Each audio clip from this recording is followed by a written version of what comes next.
नमस्कार, आप देख रहे हैं अपना भारत और मैं हूं आपके साथ आर्या देव। आज का सबसे बड़ा बयान आया है भारत के प्रधान न्यायाधीश बी.आर. गवई की ओर से, जिन्होंने साफ कहा भारत का संविधान ही सर्वोच्च है, न कि संसद।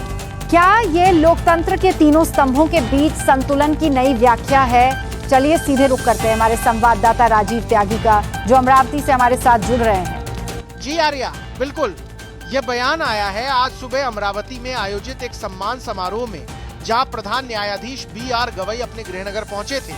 उन्होंने न सिर्फ लोकतंत्र के मूल ढांचे पर जोर दिया, बल्कि यह भी कहा कि संसद संशोधन तो कर सकती है, लेकिन संविधान के मूल ढांचे को नहीं बदल सकती।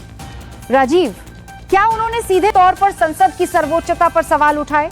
राजीव आर्या, उन्होंने बहुत स्पष्ट शब्दों में कहा, कुछ लोग कहते हैं कि संसद सर्वोच्च है, लेकिन मेरी राय में संविधान सर्वोपरि है। उन्होंने कहा कि लोकतंत्र के तीनों स्तंभ कार्यपालिका, विधायिका और न्यायपालिका सभी संविधान के तहत काम करते हैं। ये एक मजबूत संदेश है कि न्यायपालिका सिर्फ फैसले सुनाने वाली संस्था नहीं है, बल्कि संवैधानिक मूल्यों की रक्षक भी है। राजीव, क्या उन्होंने बुलडोजर न्याय और न्यायाधीशों की स्वतंत्रता को लेकर भी कुछ कहा? राजीव, बिल्कुल आर्या, ये हिस्सा काफी अहम था। उन्होंने कहा कि सरकार के खिलाफ फैसला देना किसी न्यायाधीश को स्वतः स्वतंत्र नहीं बना देता, बल्कि उन्हें हर वक्त ये याद रखना चाहिए कि वे सिर्फ शक्ति का इस्तेमाल नहीं कर रहे, वे कर्तव्य निभा रहे हैं। उन्होंने बुलडोजर न्याय के खिलाफ अपने फैसले का जिक्र करते हुए आश्रय का अधिकार सर्वोच्च है जैसे शब्दों का इस्तेमाल किया। बहुत अहम बात है राजीव।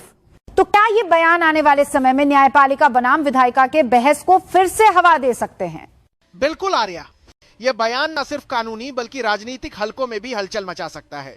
प्रधान न्यायाधीश का यह रुख यह दिखाता है कि न्यायपालिका संविधान की रक्षा को अपनी सर्वोच्च जिम्मेदारी मानती है, चाहे उसकी कीमत किसी भी आलोचना से क्यों न चुकानी पड़े।